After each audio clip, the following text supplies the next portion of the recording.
Fala galera, sejam muito bem-vindos aos Manos da Bola, episódio 031, tendo a honra de receber hoje Daniel Musi, um parceiro do Mundo da Bola, formador, treinador, referência no Brasil nas categorias de base, com longa passagem pelo Botafogo, Madureira, Tigres. Seja muito bem-vindo aos Manos da Bola. Legal. Obrigado pelo convite. Eu que agradeço a oportunidade de estar vindo aqui falar sobre o esporte, né? Sobre formação, sobre educação. E, enfim, espero que seja um tempo proveitoso, um tempo de coisas boas aqui. Com certeza. Seja muito bem-vindo, Daniel, também, por compartilhar da sua trajetória, das experiências, e com certeza vai ter grande valia. Já fica conectado, galera. Vai ter muita resenha, muita coisa boa aí, tanto pra galera que é atleta, tanto pra galera que é amador, pra galera que ama o esporte. Então vem com a gente, vem com os manos. Vamos que vamos. E começando, Daniel, conta um pouquinho pra gente, pra galera, como é que surgiu a sua paixão pelo futebol, né? Desde ali a infância, adolescência, e nessa trajetória atual, até os dias atuais, quais são os aprendizados, os legados que você vem construindo dentro do Mundo da Bola? Então, eu sou nascido e criado na Baixada Fluminense. Então tem 3 locais, assim, na minha infância que me marcam bastante e que me ajudam a construir a pessoa que eu sou hoje. Eu nasci em São João de Meriti. Durante um período eu morei num bairro em Nova Iguaçu chamado Jardim Nova Era. E nesse bairro, que era bem afastado do centro, né, não tinha asfalto, eram ruas de barro ainda. E a gente jogava a bola no barro ali. E o que me marca bastante é que na esquina da minha casa existia um campo de 11. Né? Coisa que hoje em dia é incomum, é raro. Né? Pelas construções, né, dos prédios, dos condomínios, até mesmo nas regiões mais afastadas, mais periféricas do centro urbano. Mas a gente tinha esse campo de 11 lá. E ali eu comecei a jogar, e era o que a gente tinha para fazer, né? Era escola de manhã, chegava da escola, era futebol a tarde inteira. Não tinha celular, WhatsApp, Instagram, nada disso. Nada disso. E depois disso eu moro num outro bairro, em Nova Iguaçu, um pouco mais próximo do centro, mas que era uma rua sem saída, um bairro chamado Andrade de Araújo. E aí também, né, era praticamente uma vila, porque era uma rua sem saída, né, com casas dos dois lados, e tinham bastante crianças, então era brincadeira até 7, 8 horas, 9 horas da noite, e zero problema, porque também não tinha essa questão da violência. E aí, após um período, eu vou morar na casa da minha avó, que é no centro de São João de Meriti, uma rua de paralelepípedo, que tinha, e aí eu vivenciei, né, essa questão do rua de baixo contra a rua de cima, porque a rua era justamente no pé de um morro. Era clássico. Era clássico. Era no pé de um morro, e a gente fazia ali o contra, né, o 2-2, 3-3, e fora as outras brincadeiras populares ali de rua. Então eu vivenciei todo esse contexto rico de formação da Baixada Fluminense. Então eu digo que foi um privilegiado, né, das brincadeiras de rua, essas relações que são criadas ali entre vizinhos, enfim, a coisa mais viva do Rio de Janeiro. E em São João de Meriti, né, nessa rua tinha um condomínio de casas e morava um treinador de futebol nesse condomínio. E ele sempre passava, via a gente ali jogando, o golzinho, até que um dia ele parou, ele também tinha um filho, o Arthur, veio brincar com a gente também, jogar ali. E ele era treinador da Baia Esporte Clube. E na época a Baia era um clube, né, que chegou até a subir para a Série A do futebol carioca, né? Sim. E ali por questões políticas acabou não se concretizando, mas jogava na base os campeonatos da primeira divisão. E era investimento do Bayer Leverkusen, porque é da fábrica mesmo da Bayer. E eu comecei lá com 9, 10 anos, e ele me levava para o treino, levava o filho dele, né? Então eu aproveitava, me dava essa carona quando podia. Tu vê como é que são as coisas, né? Uma outra época, quando ele não podia, eu pegava um ônibus com 10 anos de idade em São João de Meriti, soltava em Belford Roxo, porque a Baia era em Belford Roxo. Coisas que hoje são inimagináveis, né? Eu não deixaria minha filha ou meu filho hoje talvez fazer a mesma coisa, né? Mas enfim, então fui criado nesse contexto ali de Baixada Fluminense. Posterior a isso, tive a oportunidade de jogar no América, no Madureira, no próprio Madureira. Fui liberado no Botafogo, e até uma coisa curiosa, né? Porque tem o Jorginho que trabalha lá uma documentação de atletas no Botafogo até hoje. E quando ele me vê, quando eu chego no clube, aí ele, pô, tô lembrado de você. Aí ele lembra do fato, porque foi curioso. Né? Eu entrego o documento numa quinta-feira, numa quarta-feira, no envelope. O mesmo envelope que eu entreguei na sexta-feira voltou com os documentos, que era para federar, enfim, fui liberado. Mas faz parte da vida, são coisas que acontecem. Naquele momento ali, eu lembro do meu pai, né? Alvinegro, família inteira, torcedora do Botafogo. E meu pai bastante chateado por eu ter sido liberado, achando injusto. Mas eu lembro que eu viro para ele e falo assim, pai, fica tranquilo que um dia eu ainda vou voltar aqui. Se não for jogando futebol, eu vou ser um treinador, vou ser um preparador físico, mas pode ter certeza que um dia eu vou voltar. E o tempo passou, né? Todas essas experiências, a vida foi seguindo.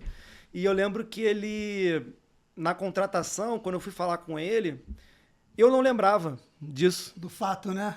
E da ele, promessa. Primeira coisa, ele falou assim, eu tenho que te dar os parabéns, porque realmente você foi atrás daquilo que você tanto almejou, queria. Porque naquele dia você me falou isso, isso, isso. Então são coisas que vão marcando a nossa trajetória aí, né? Então, nesse meio tempo, né? Parei de jogar no futebol no 17, né? No final da temporada de sub-17 no América, já estava um pouco desanimado, tenho alguns problemas familiares, fui trabalhar. Depois fui fazer faculdade de Educação Física, né? E graças a Deus, hoje tenho a profissão e talvez a carreira que eu desejei um dia, né? E a carreira segue a todo vapor, né? Aí tá um pouquinho da trajetória do Daniel, Madureira, Botafogo, né? Como ele contou do caso ali. Serrano, que é o atual clube que acertou agora, esses últimos dias. Algumas fotos ali algumas também. fotos aí da trajetória do Daniel, aí com o Andrezinho, Pimenta, bacana, né? É o Carlão ali atrás? É o Luiz, que é o outro Luiz. Era um outro Luiz. Galera boa. Aí a geração.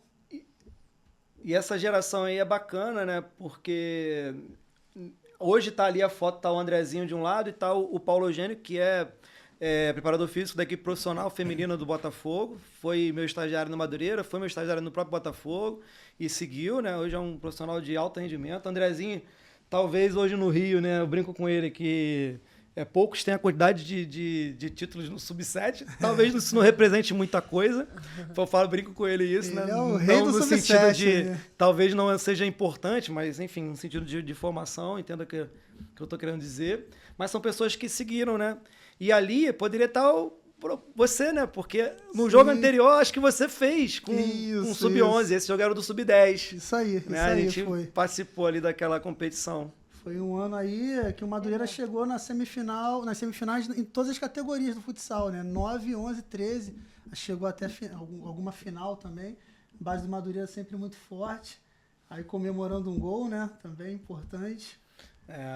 Bem legal. O Cauã ali, o Gabriel. São meninos que naquele momento, inclusive o 14, né? O Cauã era um menino que eu dei aula nele no projeto da prefeitura, perto do Complexo do Alemão. E chamava muita atenção a relação dele com bola, e ele era pequenininho, e mesmo assim ele competia no meio dos outros meninos ali.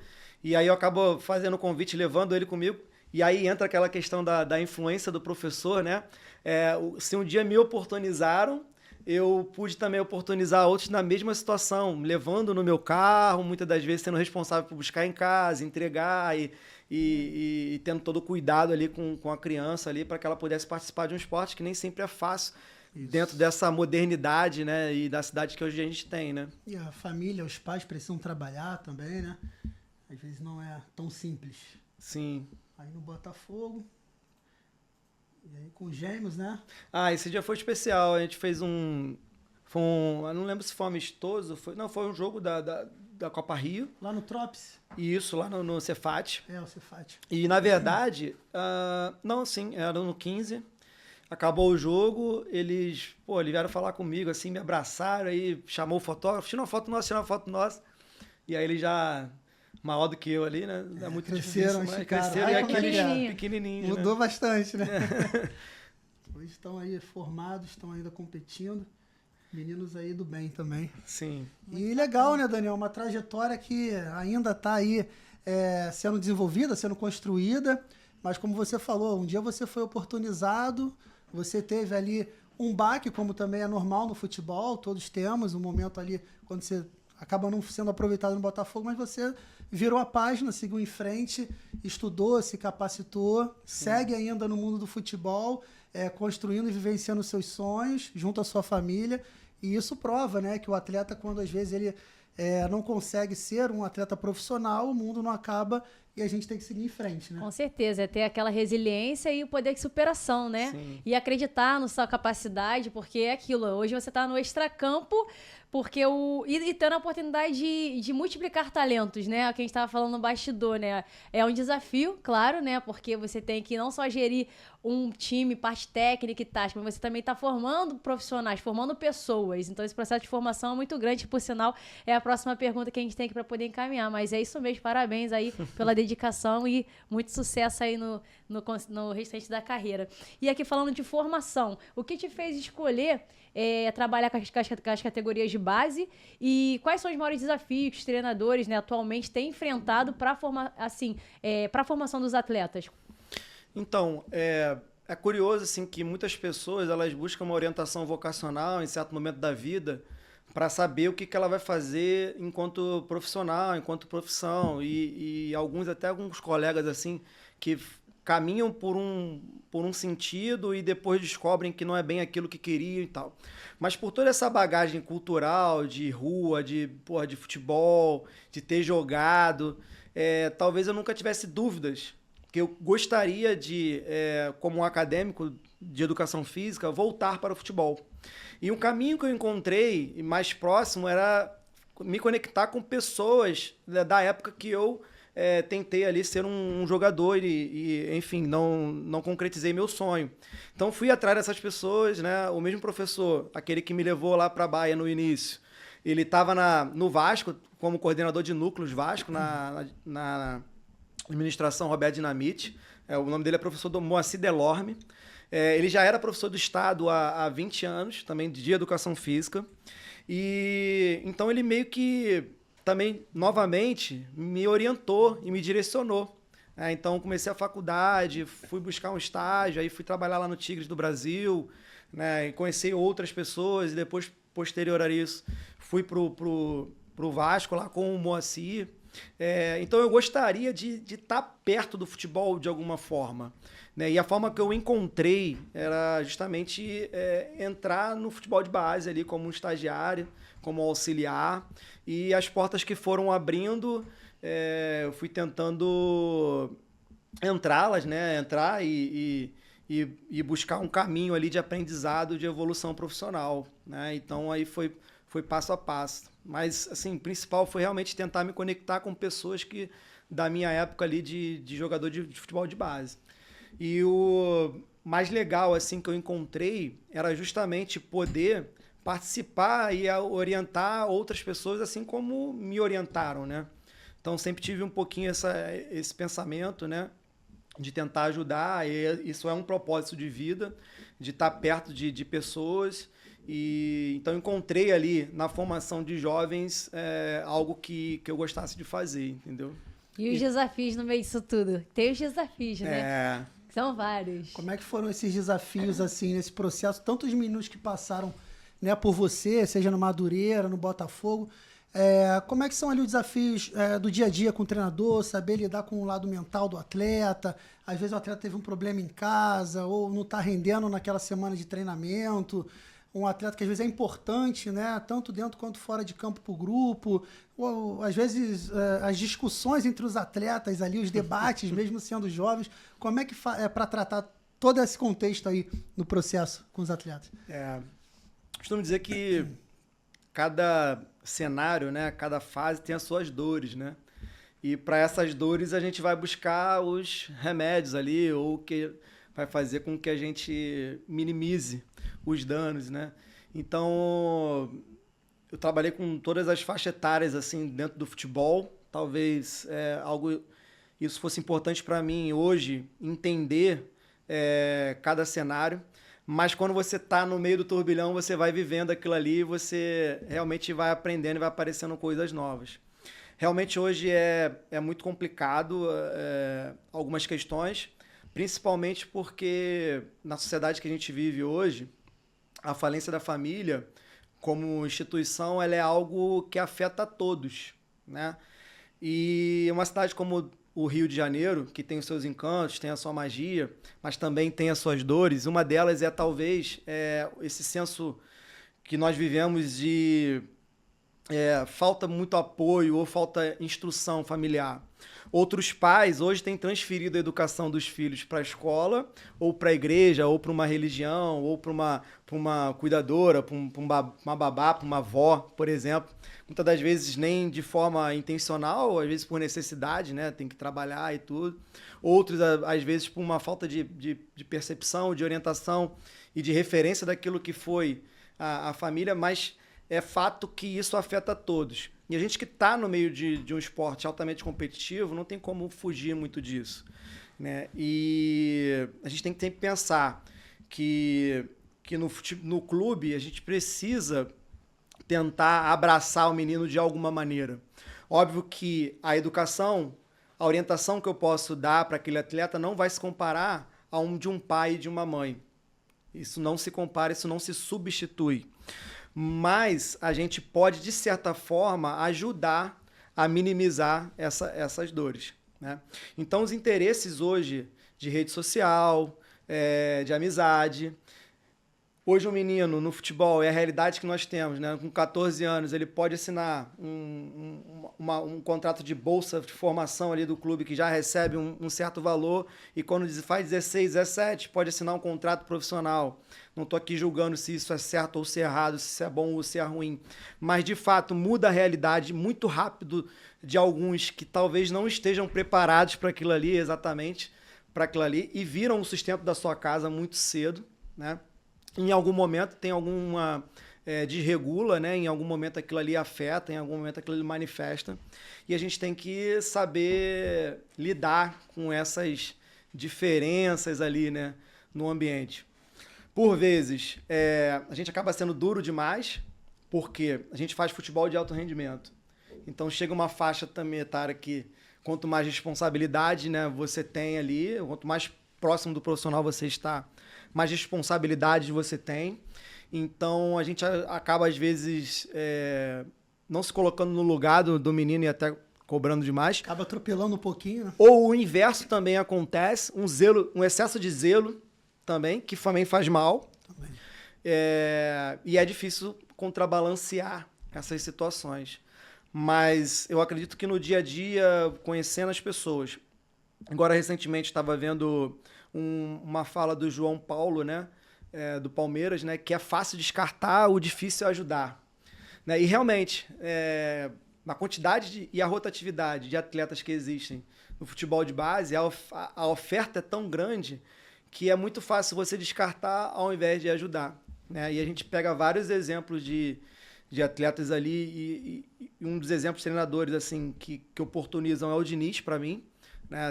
O caso dele com o John Kennedy, né? E outros atletas. Bruno Guimarães. Bruno Guimarães, né? Que também passou em alguns clubes aqui no futsal do Rio, foi liberado de outros, então ninguém imaginava ele. Onde está hoje, né? Hoje está.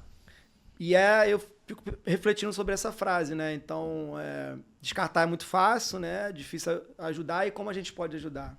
Né? E até porque, né, principalmente falando dos clubes de grande potência no futebol brasileiro, que são aqueles tops, né, de Série A, e a divisão de base, como você falou, a oferta é muito grande, então chegam meninos de todo o Brasil, então acaba sendo natural, infelizmente, um ciclo vicioso de rotatividade.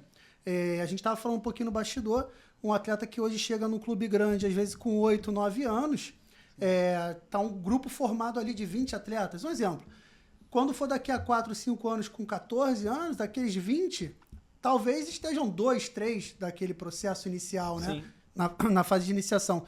Então, como é que a gente faz, como é que é esse processo de formação? Como é que você vai fazer o atleta desenvolver? É claro que é natural. Às vezes o futebol ele é muito precoce, você vai ter que dispensar meninos. Só que o excesso, essa velocidade de rotatividade, e às vezes acaba que o menino que você dispensa com 13, 14, você tem que buscar ele com 18, 17. Isso também é um pouco, digamos assim, prejudicial, né, na formação do atleta e nos clubes também. Sim, o esporte é suas dimensões, né? Então tem a dimensão cultural, né? tem a dimensão educacional, esporte como educação, e a de alto rendimento. A de alto rendimento realmente você não vai conseguir compreender todo mundo, né? Eu vivo hoje isso com a minha filha, né? E eu até brinco com o professor de ginástica rítmica dela lá, que eu não imagino ela tendo um treinamento de alto rendimento dentro da ginástica, mas pelo contrário, ela gosta de estar no projeto. No projeto ela adora, ela vai lá, se diverte, faz as atividades. Então são as diferentes dimensões do esporte. O que me faz refletir muito, e eu esse ano principalmente, tendo um período ali em casa de estudo, é justamente as escolhas em que fazemos e por que fazemos essas escolhas. Qual o propósito, qual o sentido. E eu acho que justamente por ter uma oferta muito grande e uma certa urgência de mercado, a gente acaba extrapolando em algum sentido, em algum momento, e escolhendo mal, né? O futebol é muito cíclico, estava conversando isso com um amigo recentemente. Você vê que hoje em dia algumas equipes têm retornado a algumas funções, alguns esquemas de jogo que a gente tinha na década de 90 ali, só que agora com maior intensidade, com menos distâncias, mais compactados e tudo. E talvez isso tenha favorecido recentemente alguns jogadores que em outros modelos e outras ideias de jogo não jogariam, né? Você vê o futebol argentino que conserva muito as suas características, né, enquanto formação, por exemplo, vê surgir talentos que em algum momento a gente aqui no Brasil descartaria. Não encontra, ou descarta. Ou descartaria. Mas são características, como eu falei, são dores do mercado. Então o clube ele tem que atender às necessidades de uma demanda, de uma parcela significativa de mercado, que envolve valores e perfis diferentes, né? Essa palavra talvez, né, esteja um pouquinho desgastada ultimamente de perfil de jogador, mas enfim, são tipos de mercado. E talvez nesse processo todo, nós enquanto profissionais acabamos nos perdendo daquilo que a gente realmente deveria caminhar num sentido. É só uma reflexão, não acho que exista certo e errado nessa história, né? Mas sim, talvez refletir um pouquinho mais, olhar para o ser humano e olhar para a perspectiva de desenvolvimento ao invés do imediatismo de vitórias, né? A curto prazo. Mesmo na formação, né? Mesmo na formação. Exatamente, isso é muito importante, essa questão.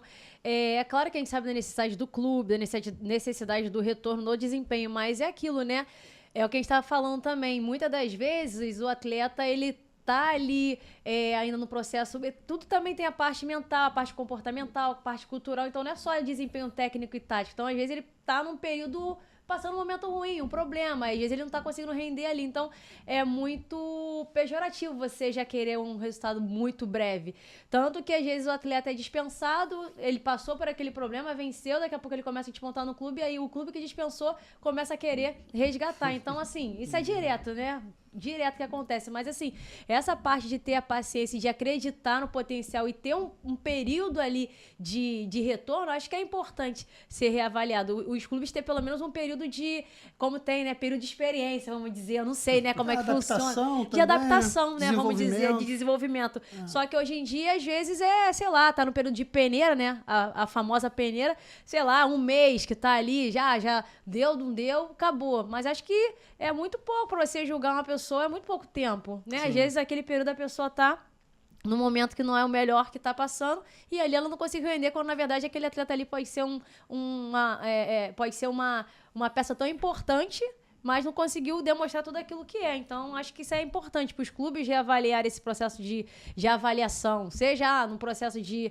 modalidade de peneira, seja qual for a metodologia que o clube venha adotar. É necessário ter essa reavaliação.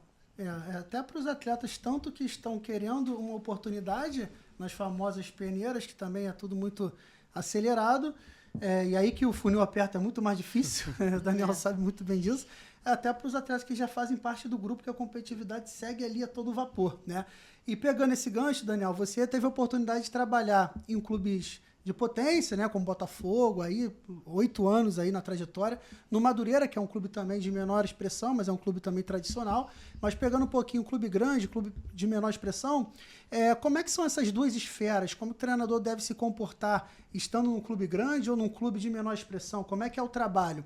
E, complementando, o que fazer para ter um grupo vencedor? Não só em resultado, mas um grupo que acredite na sua ideia, os meninos que comprem ali, não, treinador, vou correr por ele, o cara trabalha correto. Não é simples, mas fala um pouquinho desse tema aí, desses dois temas. Começar por essa diferença, né, entre talvez o clube de menor expressão e o clube de primeira prateleira. Obviamente que há diferença nas relações, principalmente na relação cultural. Então imagina eu, nascido e criado na Baixada Fluminense, né, e falo isso com o maior orgulho, assim, estudante de escola pública a minha vida inteira. Trabalhei no Madureira ali, que é um clube de bairro, subúrbio, pessoas trabalhadoras, pessoas que realmente têm o desejo de vencer na vida. Depois eu vou para um outro ambiente, né?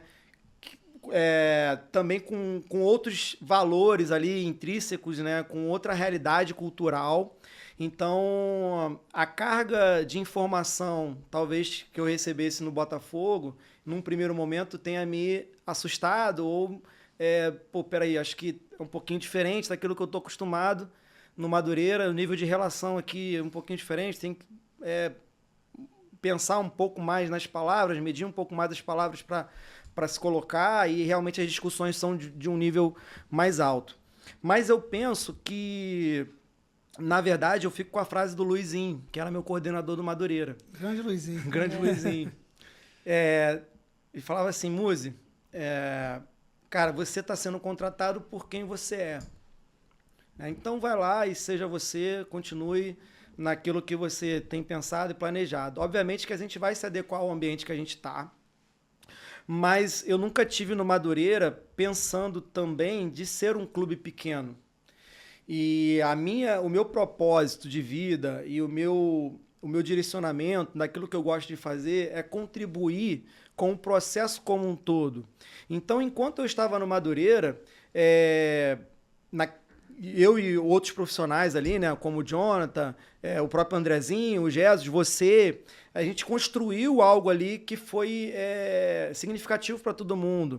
Então eu tenho até hoje guardado os pilares da formação do Madureira. Então nós elencamos 5 comportamentos que a gente gostaria que tivesse, os atletas e o clube. Lá, né? Exatamente.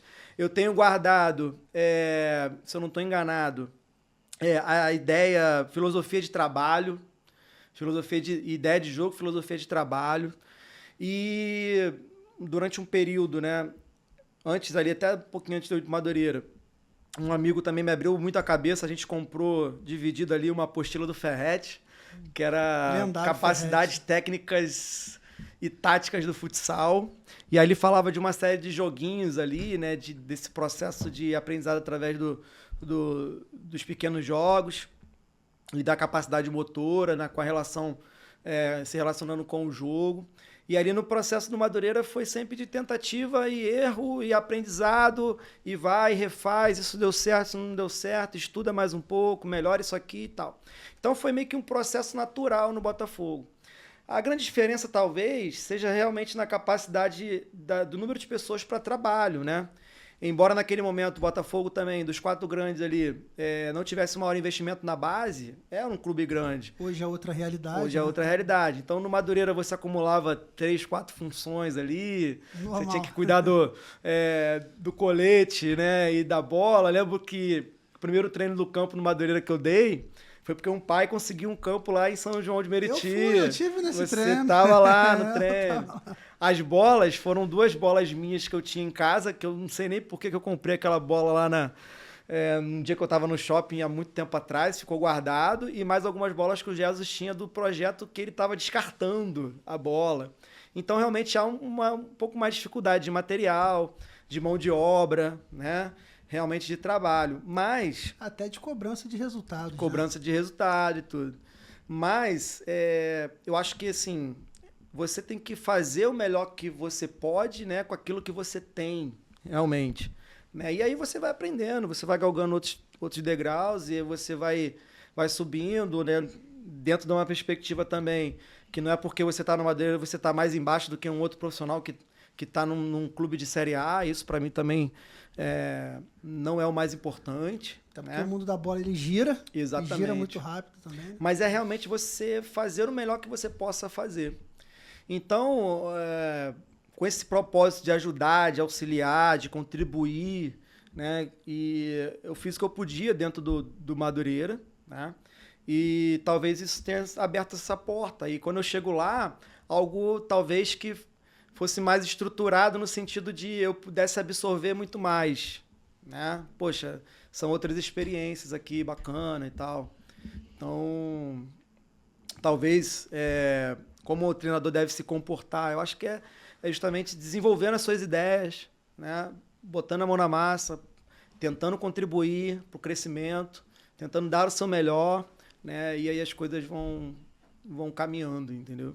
E eu costumo dizer, né, é um pensamento que eu tenho, os clubes que a gente chama de menor expressão, muitas das vezes vão ser as melhores escolas que você vai ter. Sim. Porque, como você falou, a mão de obra ela é curta, você não tem tanto apoio ali no sentido de pessoas para trabalhar com você.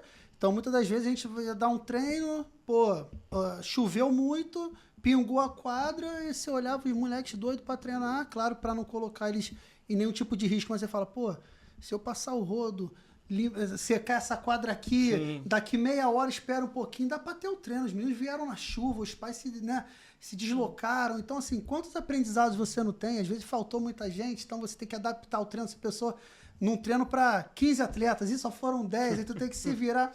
Então, são as melhores, na minha opinião, não que sejam as melhores, mas você aprende demais nos clubes de menor expressão. E até para que quando você receba ou tenha uma oportunidade de trabalhar nos clubes de camisa, onde a estrutura é muito maior, você, cara, às vezes o cara que tá lá num clube de camisa, tô com esse problema aqui, dependendo, isso aí já passamos tanta dificuldade que isso agora é mole, né? Mole assim, no sentido de você já tá preparado para as maiores dificuldades também, tem isso.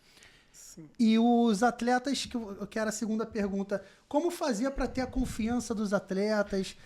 Vamos pegar um exemplo assim, a categoria sub-15, sub-17, os meninos já estão um pouquinho maiores. Como que você faz para ter a confiança deles, para ter a atenção, para que eles comprem a sua ideia no geral ali? Sim, acho que o principal é você conseguir conectar, né, pessoas a um propósito. Estou lendo um livro, terminei agora, né, semana, do Simon Sinek, que Comece pelo Porquê. E aí ele vai falar sobre o Golden Cycle, né? Que círculo dourado, que muitas empresas usam. E dentro do círculo lá, o centro do círculo tem que ser o porquê. Por que você está começando a fazer isso? Então ele pega o case de algumas empresas assim, de sucesso, como por exemplo a Apple, a Harley Davidson, a Southwest, que é uma companhia aérea americana que as pessoas doavam dinheiro durante a pandemia. Você já deu dinheiro para uma companhia aérea sem voar? Não. Então, pessoas deram dinheiro para a Southwest porque simplesmente entendiam que aquilo ali representava algo que para elas era importante. Um propósito maior. Então, o treinador, obviamente, que o treinador ele tem que ter uma boa didática, obviamente que ele tem que ter uma boa metodologia, uma boa ideia de jogo, obviamente que ele tem que saber, né, o que ele tem que fazer, em que momento tem que fazer, né, leitura de jogo, né, ninguém chega no futebol profissional sem conseguir desenvolver essas competências, mas eu entendo que talvez os maiores treinadores são aqueles que conseguem conectar as pessoas a um propósito, né, e aí você consegue gerir esse ambiente de uma forma positiva, fazer com que esses jogadores realmente não é que corram por você, mas que corram por um propósito maior. Coletivo. E as coisas vão acontecendo. Então, gerar um ambiente que seja propício para isso. Mas não quer dizer que esse ambiente ele não tenha cobranças, muito pelo contrário. Eles vão ter cobrança e essa cobrança ela vai ser coparticipativa, ela vai ser dividida entre todos, a responsabilidade. E aí eles vão sentir confiança. Acho que a coerência ela faz parte do processo. Talvez algo que muitos treinadores de iniciação, né, de base sofrem é justamente uma pressão dos pais por escalar o seu filho, né? E hoje em dia, como a gente estava conversando, né? Muitos clubes hoje, os pais pagam mensalidade ali, né? Então o treinador tem que ter um certo cuidado com minutagem, que eu acho não deveria ser importante só por isso, né? Mas enfim, é uma outra discussão. Mas sofre essa pressão por escalação. E talvez algo que eu consegui sempre gerir isso, ser transparente com as pessoas. Então tem atletas que talvez tenham jogado pouco comigo, mas depois eu fico sabendo que estavam conversando com a minha esposa e marcando para festa, ir para festa de alguém, ir para um shopping, ir conversando, principalmente trocando uma ideia. E eu nem sabia disso e criou-se um laço ali. Minha esposa na época acompanhava algumas situações, né, de jogo e tudo. Então criou esses laços. Então não é porque o menino está jogando ou não jogando, mas é porque entendeu aquele contexto do ambiente, você fez com que aquele ambiente fosse favorável e foi coerente com o atleta. Então acho que isso é muito difícil, né?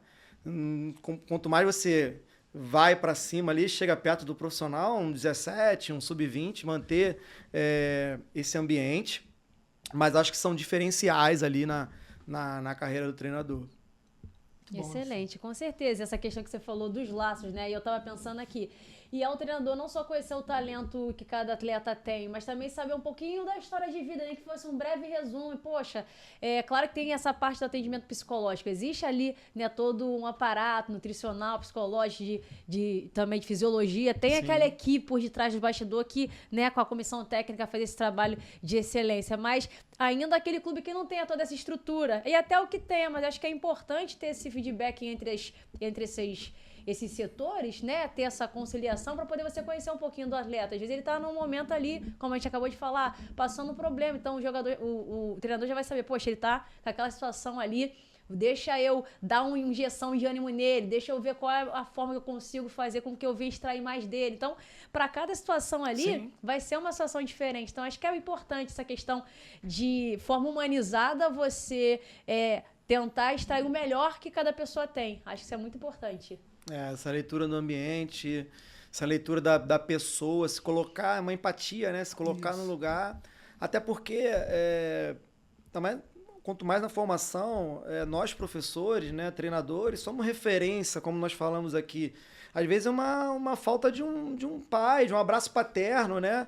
E aí ele se espelha em você. Se você toma uma atitude, talvez que não seja boa ou positiva, né, ou incoerente, e aquilo ali o mundo desaba, porque é como se você fosse algo muito grande para aquele jogador, e aí você toma uma atitude que realmente decepciona. Então você tem que ter muito cuidado. Por vezes posso já ter errado, né, lembro de algumas, mas são reflexões que a gente faz diária, são dores diárias, e a gente tem que aprender com isso, né, caminhar. Vai acontecer, inevitável, né? A gente vai ter problema durante a temporada, vamos em algum momento ter algum atrito, porque também você passa mais tempo dentro do clube, né? Do clube, em viagem, do que com a própria família. Se na família a gente já tem alguns atritos normais dentro de casa, imagina num grupo onde tem tantas pessoas de formação completamente diferente, né? Com certeza. Aqui falando, né, dando continuidade à questão do processo seletivo, os grandes clubes, eles seguem oportunizando os possíveis talentos que vêm dessa parte de processo seletivo, as famosas peneiras, ou através da globalização, da parte da base. Essa etapa tem se apagado? O que você pensa sobre isso? Essa é uma questão bastante discutida, né? E acho que a gente precisa ter atenção em algumas coisas, justamente como eu citei aqui o exemplo da Argentina, de saber o que são as nossas características, como são as nossas cidades, né? Uma diferença muito grande é porque nós somos daqui do Rio de Janeiro, então nós conhecemos a cidade, a gente está acostumado com uma característica de jogador, de atleta, mas você vai para outras regiões, por exemplo, para o Sul, já conversei com colegas que trabalharam no Paraná, enfim, cara, vocês no Rio, vocês não sabem o que vocês têm de potencial, né? Então, justamente essa característica de Baixada Fluminense, de rua, de mais liberdade, comunidade do Rio de Janeiro. Os clubes hoje de futebol, eles são muito profissionais, né, em todos os departamentos. Uma coisa positiva que eu vejo, e não existia na minha época, é que a maioria dos projetos sociais e a maioria das comunidades, elas já são monitoradas, né? Talvez não existisse tanto na nossa época a quantidade de torneios e competições espalhadas por aí. Hoje em dia, por uma questão de mercado, né, por uma lógica de mercado, proliferou-se os torneios aí em diversos níveis. E os clubes acompanham isso, tem departamento de captação bem robusta, né? Com isso, também criou-se um filtro, mudou-se um pouquinho as relações. Então, esse menino que estava na comunidade lá com 16 anos, com 17 anos, que ninguém viu, antigamente ele ia para o clube e fazia peneira e estava ali, passava e tal. Hoje em dia, talvez por uma urgência de mercado, esse menino já é captado mais cedo. A peneira vai até o menino. A peneira vai até o menino. Então, os clubes monitoram esses projetos, já sabe quem é quem, né? E eu trabalhei com algumas pessoas que são muito competentes nessa área e que realmente sabiam quem era quem do projeto. Inclusive, dos projetos que ele sabia que ele poderia ir lá e achar um tipo de menino. Um perfil ali que era uma necessidade do clube em algum momento. Exatamente, né? Por uma urgência de mercado, né? Por uma lógica de mercado, né? A captação que era feita no 17 e 20, ela vem para 15, ela vem para 14, ela vem para 13. O futsal, que era o principal meio de entrada ali, de porta de entrada para o atleta do clube com 9 anos. Hoje já tem o futebol de campo no Sub-9, que não tinha antigamente. Adaptado, ok, mas mesmo assim... Mesmo assim, não existia, né, competições. O que a gente tinha era uma competição de Sub-11, que virou 9, e quando virou 7 foi um... Espantou todo mundo, né? Espantou todo mundo. Pô, vai fazer a competição de 7. E hoje em dia tem competição de 5. Eu não sei aonde vai parar. Eu também não tô aqui para fazer juízo de valor, se é bom ou se é ruim. Tenho meus pensamentos, tenho as minhas reticências em relação a esse abaixo de 7 anos ali, fico olhando muito para minhas filhas, eu tenho uma filha de 5 anos, fico imaginando assim, cara, como é que ela competiria em um alto nível de ginástica, e é o que a gente faz com um menino de 5 anos, então são coisas a se refletir. Então, talvez essa urgência tirou um pouco esse espaço das peneiras, né? Alguns clubes alegam que vai lá 500, 200, 300 meninos e não se aproveita ninguém. Aí também tem uma questão de olhar, né? Como se fazer isso. Daniel, eu brinquei hoje lá no Serrano, porque apareceu um menino para fazer avaliação de goleiro. Eu falei assim, cara, se aparecer um menino aqui, passar aqui na porta perguntando e falar assim, não, eu jogo bola. Cara, deixa ele entrar aqui que a gente resolve. A gente dá os 3 treinos para ele aqui, 4 treinos, avalia, dá para continuar, não continua, mais uma semana, e a gente...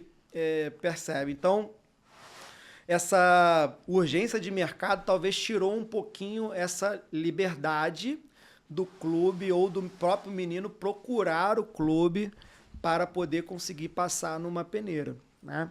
Então, por um lado, que eu acho importante, a profissionalização da captação, da prospecção de talentos, porque realmente hoje há um monitoramento muito maior dos projetos sociais e aonde estão os meninos, porque hoje, na realidade social que a gente vive, não tem futebol de rua, ou muito pouco. Raro. Né? Raro. Comunidade do Rio de Janeiro, né? Se você entrar em qualquer comunidade, você vai perceber que tem 3, 4, 5 projetos sociais lá, dentro da comunidade. Então, você tem que ir lá para conseguir ver.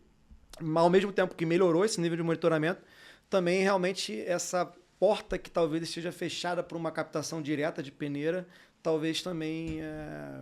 contribua contra, né, a oportunização de jovens ali. A gente vê assim, no meu ponto de vista, tem duas maneiras de se enxergar, né?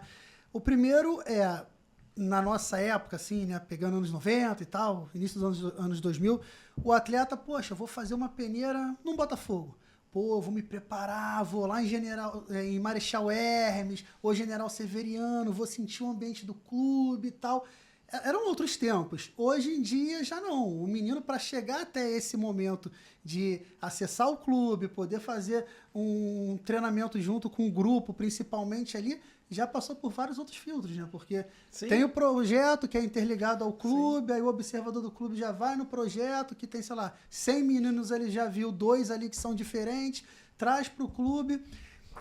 O mundo ele evoluiu, né? Ele modernizou, o futebol não é diferente. E a gente tem que se adaptar. Mas, na minha opinião, se você for visualizar hoje em dia, principalmente falando dos grandes clubes, até porque a oferta é muito grande, quase a gente não aproveita atletas que vêm da peneira, né? É uma realidade também. Até porque... Exatamente. Não, então, eu lembrei que você estava falando um case de sucesso, né? E mandar um abraço para ele. Na época lá, que eu era treinador do Sub-11 e 12, o coordenador de captação era o Vitor Aurélio. Vitor é fenômeno.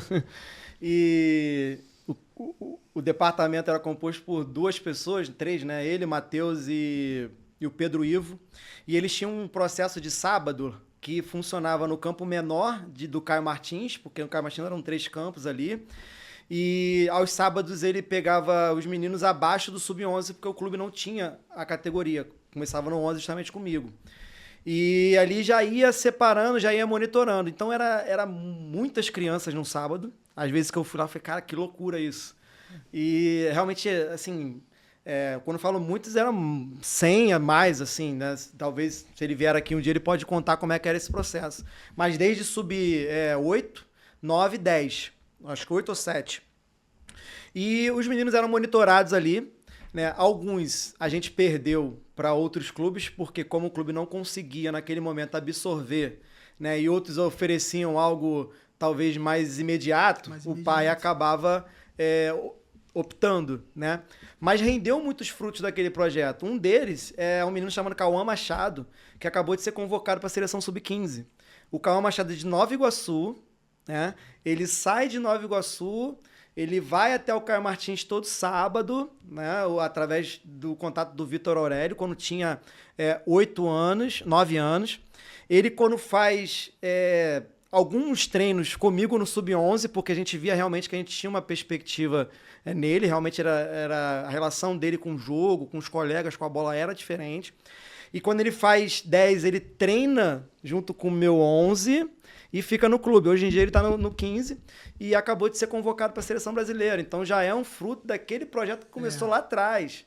Que se não era uma peneira exatamente aberta, mas todas as pessoas que iam poderiam se inscrever. Na época a gente tinha o privilégio lá do Seu Léo, que o Seu Léo foi treinador, o Seu Leônidas, né? Chamava de Seu Léo, mas era o Leônidas. Foi treinador do Botafogo de Garrincha, de Newton Santos, né? E que fazia essa parte da peneira, né? E ele tinha um olho assim para jogador que era impressionante, né?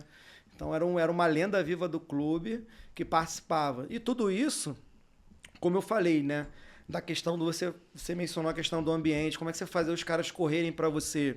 Isso é parte da gestão do clube, né? Então, pessoas que abriam o coração e permitiam que essas situações acontecessem e geriam um ambiente muito favorável para que essas situações criativas elas florescessem dentro do ambiente do futebol, né? Então, posso citar aqui o Tiano, que era gerente da base, o Ricardo Peligeiro, que hoje é scout do Flamengo, né? Coordenador do scout do Flamengo da base, era coordenador metodológico, técnico metodológico na época, né? Então, talvez esse ambiente favorável, né? E permitir que as pessoas desenvolvam, como o Vitor desenvolvia, algo visionário, que muitos clubes depois passou a fazer. Copiar, entre aspas, né? Serviu de exemplo, serviu de referência. Sim. E pegando esse gancho ainda do Botafogo, foram 8 anos, né, de Botafogo que você passou. Como é que foi esse processo? Quais momentos mais marcantes você vivenciou lá dentro do Botafogo? E como é que foi esse legado do Botafogo? Legal. Assim, cara, sou muito grato, né, ao clube, né? Tem algumas fotos também da trajetória dele no Botafogo, né, Fabi? Então, sou muito grato ao clube, assim, por tudo que ele me deu, desde o momento em que eu não participava. O Ricardo Peligeiro é o do meio, né? O João aqui, o da direita, e o Alberto, né? Que eram da captação nessa época. O Arthur tá ali no E o Arthur canto, Bonini. né? O Arthur Bonini era do futsal. Esse dia foi a despedida do Jefferson, né? O último jogo da lenda ali. Goleiro. Então, a gente participou disso. Era um momento de construção muito bacana. E então, eu sou muito grato ao clube, até por antes de eu trabalhar, porque em 2016... o clube faz um primeiro curso para treinadores e convida algumas pessoas. E aí, por intermédio do Felipe Leal, eu recebo o convite, vou, faço uma semana do curso. O curso era muito bacana. Inclusive, eu encontro alguns profissionais hoje que falam do curso com carinho, assim, de que era muito bom, porque a gente estava desde teoria e prática. E ali eu tive um primeiro contato com o clube, né? E estabeleci uma relação com algumas pessoas. E mais para o final do ano, faço uma entrevista com o Bruno Lazzaroni, com o Ricardo Pelegeiro, depois com o Bruno Lazzaroni. Vai um outro profissional na minha frente para uma primeira vaga. E quando é em fevereiro de 2017, eu recebo a ligação. Estava de férias, até fiquei meio, na hora assim, nervoso, né, e tal. E aí começa a minha história em março de 2017 pelo clube. Então, é um legado de educação, é um legado de formação, porque eu pude participar desde o sub-11 até o sub-20. E, nesse último ano, o privilégio de dar treinos na equipe profissional para alguns atletas não relacionados durante a temporada e um grupo especial que o clube fez com alguns atletas que tinham contrato e aguardavam ser negociados. Né? E nesse grupo aí tinha jogadores que no ano anterior, inclusive, tinham sido protagonistas. Né? Então, foi um baita aprendizado para mim.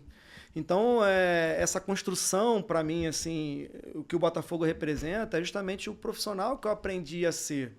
Né? O quanto eu evoluí ali com outras pessoas, observando, com conversas, ouvindo, né? Agradecendo a oportunidade, né? Gerada por outros profissionais, como o próprio Bruno Lazzaroni, como o Tiano Gomes, né? O Ricardo Pelegeiro, e o próprio Frila, que volta do Cruzeiro, fica 3 meses, depois vai para o Flamengo, mas que foram pessoas que realmente propiciavam esse ambiente de crescimento profissional. Né? E o clube apostava muito nisso. Sempre que abria uma oportunidade na categoria de cima, era oportunizado primeiro a um da casa, desde que, e o Tiano sempre deixava isso bem claro, desde que mostrasse que merecia aquela oportunidade, né? Que estava em plena ascensão, meritocracia. Né? Então, assim, sou muito grato ao clube por tudo que eu pude vivenciar. Alguns momentos me marcaram muito, assim. E aí eu digo, né? Trouxe algumas medalhas aqui. Talvez a medalha que eu mais goste é a do Carioca Sub-15. Mas não pelo título em si. Porque eu valorizo muito mais a construção daquela culminância ali. A construção, o caminho que nós pavimentamos até ali. E foi um ano onde a gente trabalhou muito, experimentamos coisas novas, apostamos em algumas situações e culminou com o título. Né? E principalmente pela sinergia que existia entre comissão técnica e jogadores. Né? Então, o ano de 2021, a gente vindo de uma pandemia, talvez a gente não tivesse os melhores jogadores ou os craques da categoria no clube em relação aos outros grandes, mas a gente tinha um grupo de trabalhadores verdadeiros que hoje geram fruto para o clube. Né? Como, por exemplo, o atacante Kaique, que volta e meia relacionado, ainda tem idade sub-20, mas é relacionado para a equipe profissional. O próprio Guinho chega no ano seguinte de avaliação e entrou agora no último jogo. Mas a gente tem alguns outros jogadores ali da 2006 que ainda permanecem no clube, né, como o Justino, Valim, e ainda são competitivos no sub-20 e com boas perspectivas. E Arley também é outro menino que foi negociado agora. Feijão é um menino que vem da captação de um clube da Portuguesa, né, através do departamento de captação, e fortalece. Então a gente termina o ano ali como campeão. Então aquele momento ali do título foi legal, mas o mais importante para mim foi a sinergia que existia entre comissão técnica e jogadores e o caminho que nós pavimentamos. Um dado interessante desse ano, e aí eu era responsável por bolas paradas, até porque eu gostava muito de bolas paradas no futsal, né, e carrego isso comigo. A gente faz 21 gols de bola parada durante a temporada, durante o campeonato. Né, 21 gols. Muita coisa. Muita Se eu não me engano, foi 30% a 40% do total de gols que nós fizemos no ano. Mas beleza, isso para mim é só um dado. Mas o mais legal é que os meninos, eles gostavam e eles esperavam todo treino de bola parada, alguma novidade. Já tava ali. Eles já ficavam assim, aí hoje tem, o que a gente vai fazer diferente hoje, Muzi? Pô, como é que a gente vai ajustar aqui? Porque viam que dava resultado. Que dava o treinamento resultado. tava valendo a pena. E o jogador precisa disso. Acreditava no propósito daquilo aí. ali, entendeu? A ponto de a gente ter um clássico, a gente faz um gol e pô, o treinador adversário olha assim e fala, de novo, cara, a mesma jogada entrando com 300 variações diferentes. Não é pela jogada, não é pelo trabalho, não é que a gente fez algo diferente de todo mundo, não é isso. Até porque o treino acaba sendo muito igual até outras perspectivas, mas realmente era a interiorização e a manifestação do que os meninos passaram realmente a acreditar no jogo, que podia mudar o jogo. E a gente faz a final contra o Fluminense, ganha o primeiro jogo de 2-1 e o segundo jogo é 1-1. Os 3 gols que nós fizemos na final foi de bola parada. Foi oriundo de bola parada. Um jogo decisivo, né? Valendo o título e inclusive um fato curioso, né? Que no primeiro jogo da final eu não estava aqui no Rio. E eu estava na licença da CBF, lá em Goiânia. E aí, na hora da aula, eu tô com o computador aberto aqui, assistindo o jogo na transmissão online. E aí tem uma falta.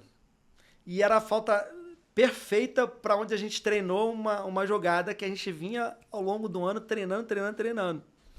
E eu falo, pô, cara, faz. E os meninos se posicionam. Quando a gente se posiciona, eu já fico aqui na cadeira olhando pro computador. Cara, sai o gol, o professor dando aula. Preparador de goleiro Atlético Mineiro. Não esqueço disso. Eu baixei aqui, fiz embaixo da mesa, quando eu grito, a galera começou a rir, acabou a aula. Porra, eu falei, vamos pra pausa do café.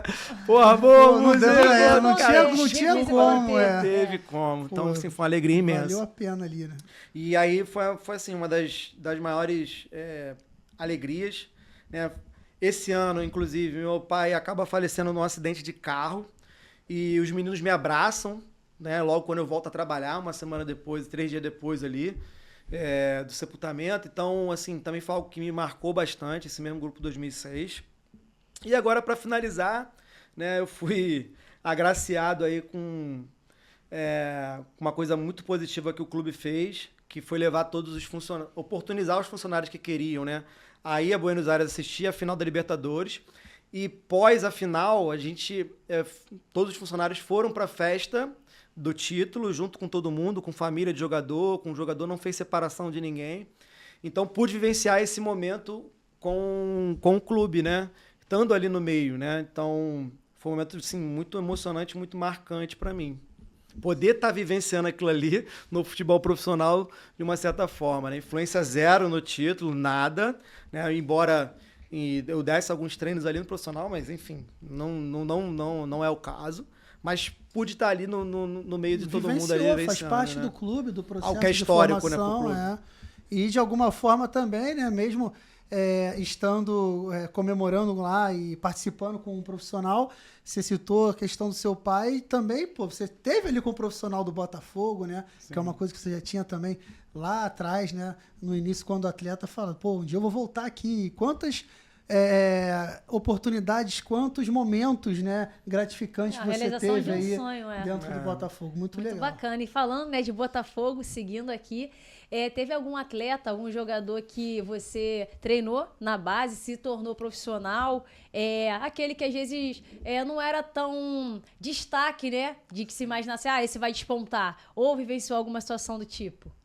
Eu acho que isso acontece, né, a todo instante, como a gente até mencionou aqui antes, são muitos atletas ali, né? E a demanda é muito grande, então às vezes você acaba, por vezes, liberando o menino que em outro processo ele desponta. Por um outro lado, também eu vejo uma coisa positiva, porque às vezes a mudança de ambiente também é boa, né? E aí o Rio de Janeiro às vezes é difícil para algumas pessoas, né? Isso é fato. Então, hoje a gente tem atletas nos clubes grandes, oriundos de todas as capitais aí do país, e realmente chega aqui no Rio, às vezes se assusta, e aí ele vai para um outro contexto, ele desenvolve. Mas eu gostaria de citar 2 em especial, assim, porque eu pude ver. Um é o Gustavo Prado, que já teve aqui, né, o pai do Gustavo, que era nosso lá do Madureira, estava ali naquela foto que a gente levanta o troféu ali, 2005, geração 2005. Isso. Tinha um protagonismo conosco lá no futsal, Mas no futebol de campo, nos clubes grandes, talvez ele não conseguia ter um rendimento acima dos outros. Então, teve no Flamengo, se não me engano, foi liberado, né? No Vasco, no Botafogo, mas aí eu não trabalho diretamente com ele porque ele já estava na categoria mais à frente. Se não me engano, 14, eu estava no 11, 12 nessa época. E depois ele é liberado, até que ele ganha uma oportunidade no Sojima, Ferroviária, Internacional, e hoje é titular no time do Roger Machado. Então é um case de sucesso ali, o jogador que atingiu um alto nível, convocado para a Seleção Brasileira Sub-20. Deve jogar a Copa. Tá encaminhado, digamos assim. Tá no bolo ali. Tá no bolo. Então, um atleta que em determinado momento, talvez poucos apostariam, né, no Gustavo. Um outro atleta, é um fato curioso, que eu fiquei muito feliz no sábado agora, né, chamado Henrique Carriello. Ele foi agora escalado, ele teve no banco de reservas, ele é um atleta 2007, ele teve no banco de reservas do Avaí, no último jogo pela Série B. E o Henrique Carriello é um atleta oriundo da Tropes, do processo da Tropes, muito importante, Vanessa Tristão, para o clube naquele momento, né? Nas categorias antes ali do Sub-11, então ele já vai aprovado direto, e ele era um ponta muito veloz na época, mais veloz do que os outros meninos, chamava muita atenção. Mas, naquele momento, ele fazia um tratamento para hiperatividade. Ele era hiperativo. E até tem alguns fatos curiosos, depois a gente pode contar. Né, que foi engraçado. Vai ter, já tá chegando. Mas eu gostava muito do Carriello, né, menino educadíssimo, família muito boa, e sabia, entendia aquele momento dele, apoiava e fazia de tudo para que ele pudesse desenvolver. Mas ele deu sequência no clube ali, eu não lembro qual a categoria, se foi no 13, se foi no 14, acabou sendo liberado. Né? E aí, depois desse tempo todo aí, caminhando, vai pro Avaí, né? Dá sequência na sua formação no Avaí. Né? Ele era ponta, virou lateral direito, então bem próximo ali. E ele foi escalado, então um jogador que já tem contrato profissional, já está vivenciando ali, né, primeiro momento ali de escalação, que é importante. E eu fiquei muito feliz, né? Talvez fosse um menino que quando a gente liberou, o clube resolveu liberar, talvez não imaginasse que conseguisse se desenvolver ali, vencer a sua dificuldade, né, seu obstáculo. Então isso é muito louvável, assim. E prova que o ser humano, ele é imprevisível, né? Isso aí. Imprevisível, assim. A gente, às vezes, se baseia em alguma teoria, porque precisa também, né? Tem que ter uma base, né? Tem que ter uma base, um direcionamento, né? Mas a gente, como pessoa, né? Não somos nada, né?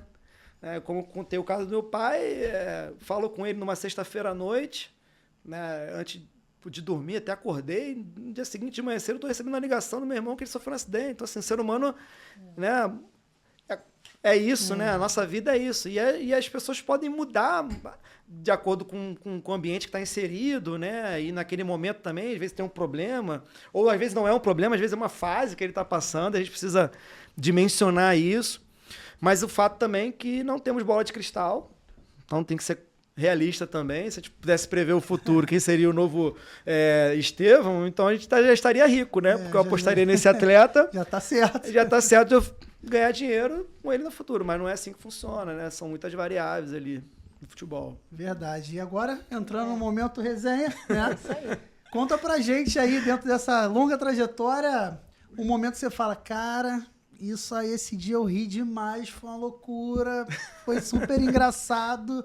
Conta aí uma resenha boa pra gente. Eu vou contar duas também, né? Duas, três, né? Na época do Sub-12, lá com essa geração 07 no Botafogo, nós tivemos a oportunidade de fazer uma viagem para a China, para a cidade de Meizhou, que é uma cidade onde dizem, né, que nasceu o futebol na China. A federação local fez um torneio, convidou a gente através de um outro empresário. E é uma província de Guangzhou, que é uma cidade grande na China, né? E aí nós fomos, né? Se eu não me engano, foram na ida 18 de avião até Dubai, mais 12 até Guangzhou e mais 6 de ônibus de Guangzhou até Meizhou. Ah, meu Deus. Então, assim, você imagina. Aí o Carriello estava escalado para a viagem. Só que o Carriello, na época... um pouquinho imperativo, Imperativo. Né? Cara, ele tem um avião, né, ali grande, né, que vai, né, de uma empresa, né? E ele dá a volta, assim, naquela parte econômica, né? Entre o business e o econômico ali, tem 2 vãos, né, que são cozinha, né? Uhum. Cara, acho que o carreiro deu umas 50 voltas aquele negócio ali durante as 18 E o horas. avião indo e ele andando. E o doutor olhava assim, e o doutor lembra disso até hoje, né? O doutor Caminati, né? Thiago Caminati tá no futebol profissional hoje no Botafogo, né? Na época ele era o nosso coordenador da base. E o doutor olhava assim, Muzi, ô Carreiro, cara, não aguento mais, ô Carreiro, não aguento mais. Toda vez que ele me vê, ele lembra disso. Cara, se for E ele brincando, ele podia ir andando pra China, Já fez um né? De aquecimento, tanto que ele já andou. aqueceu, já chegou lá aquecido, né? Te ria demais. Mas enfim, imagina, crianças de 12 anos também nesse... É um tédio, são, né? Muitas Foi horas uma de experiência voo. legal. E aí lá na China, nós fizemos o campeonato, perdemos a final pro Cerezo Osaka. Cerezo Osaka ganha, né? O time da J-League ali, um ano. Japonês, Muito né? bom, time japonês. Algo que me impressionou também, assim... Cara, os jogos eram no final da tarde pra noite, né? E aí na semifinal eu levanto cedo, olho na janela, dava pra ver onde era o CT, onde tinham os jogos, do hotel. E aí eu tô vendo os caras treinarem assim. Aí quando eu dou aquela olhada bem assim, cara, os japoneses estavam treinando de manhã e jogavam à noite. E a gente já não aguentava mais. E não era que é jogo todo leve, dia. não, era treino. E bate bola, e bate bola. Falei, cara, isso me impressionou, esse choque cultural, né? Enfim. E aí, depois da final, nós fomos jantar, toda a delegação, convidados, né? Na prefeitura, né, na sede do governo, lá com o prefeito, o presidente da federação, outras autoridades chinesas e tal. E aí era uma mesa redonda com aquela comida culinária chinesa. A gente já estava lá quase 15 dias e eu estava me alimentando de tipo uma abóbora assim, mas era uma batata doce amarela, laranja, que não existia aqui, né? Que é a mais a verde que a gente consome, né? Porque realmente eu já não aguentava. A comida tem um certo tempero ali, né? Diferente pra gente. E aí nós vamos jantar nesse local. Aí eu lembro de estar o Hanek, que hoje é supervisor no Vasco, né? Do meu lado, foi com a gente na viagem. E a mesa tinha ia girando. E os pratos iam passando. Aí passa uma espécie de macarrão. Eu pensei que era um macarrão. Eu dou uma olhada, passa direto. Aí ele tá dando a volta. Vai voltar. Ele vai voltar. Mas eu tô pensando que é um macarrão. Beleza. Quando passa pelo Hanek, o Hanek pega. Aí o negócio para. Aí beleza. Aí ele bota na boca. Aí ele bota na boca assim, eu dou uma cutucada nele embaixo da mesa. E aí, é bom, é bom? Aí ele vai que isso é legal, vai que isso é bom. Vai que isso é bom. Falei, pum, beleza. Cara, quando eu pego a colher assim, era uma espécie de sopa de arroz. Eu pensei que era um macarrão, mas era uma espécie de arroz. Cara, quando eu boto na boca assim, pensa numa coisa apimentada. Agora multiplica ela por 10. Caraca. Cara, e ele falou pra tu que era bom. E eu enchi a colher. Sabe desenho animado que sai aquela Pô, fumaça? agora vai. E ele ria, cara, e ele ria. Te quebrou, e né? não podia sair, não podia voltar. Tinha que comer, meu Não irmão. podia voltar. Falei, caraca. Aí E água, né? E água. Aí água. Bom, bem lembrado. Na China, eles não têm o hábito de beber bebida gelada. E eu não sabia disso. Então tinha um suco de maracujá na minha frente que eu não tinha tomado ainda. E aí, água, mas você vai beber uma água gelada. Eu vi o suco, falei, pô, o suco, beleza, tá gelado. Quando eu boto na soco, o suco quente, cara. Quente. Quente de verdade. Caralho. Então, assim, diferenças culturais, né? Fala, cara, se ele ria do meu lado, ele não aguentava rir. China é bravo, cara. E aí a mesa continua circulando.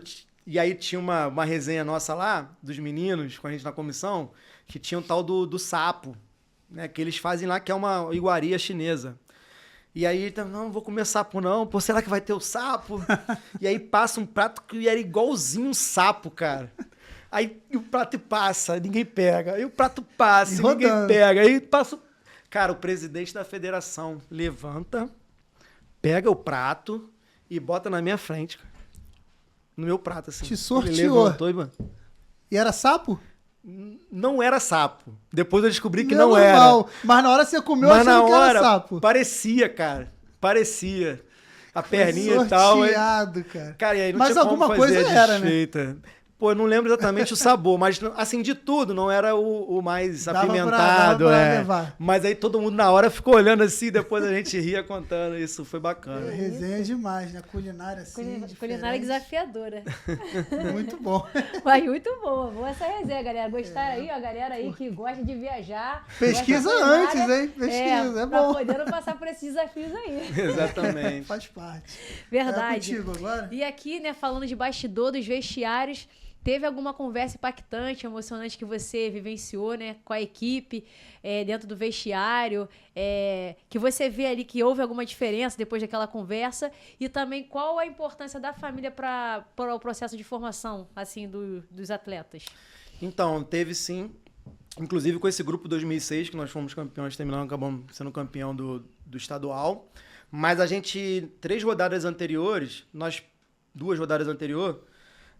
a fase final, a gente perde um clássico contra o Fluminense, em que a gente ganhava o jogo, né, de 1-0, e pô, em questão de 3 minutos, assim, para acabar o jogo, a gente toma 2 gols ali, e acaba perdendo o jogo.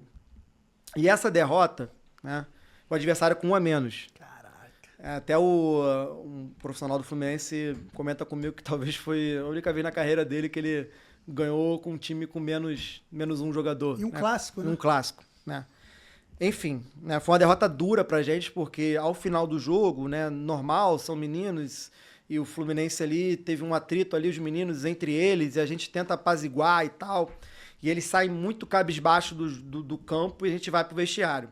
E a gente sabia que aquela derrota a gente perderia a Taça Guanabara, porque depois nós enfrentaríamos 2 times pequenos, e o Fluminense também. Então a probabilidade de derrota, a gente dependeria de uma derrota do Fluminense que não aconteceu. O Fluminense de fato foi campeão da Taça Guanabara naquele ano. E eu lembro no vestiário, todo mundo entrar, e aí o Vinícius Durante, que era o treinador, eu era auxiliar nessa equipe, e o Vinícius Durante, ele fala algumas coisas que impacta todo mundo naquele momento. Como se esse jogo foi na nossa casa, né? Como se o adversário fosse convidado para um jantar e ele chegasse, ao invés de se sentar e jantar educadamente, ele chegou, jogou a mesa pro alto, tirou tudo do lugar, pegou o que ele queria e foi embora. E ficou todo para você E arrumar. ficou todo mundo pra gente arrumar.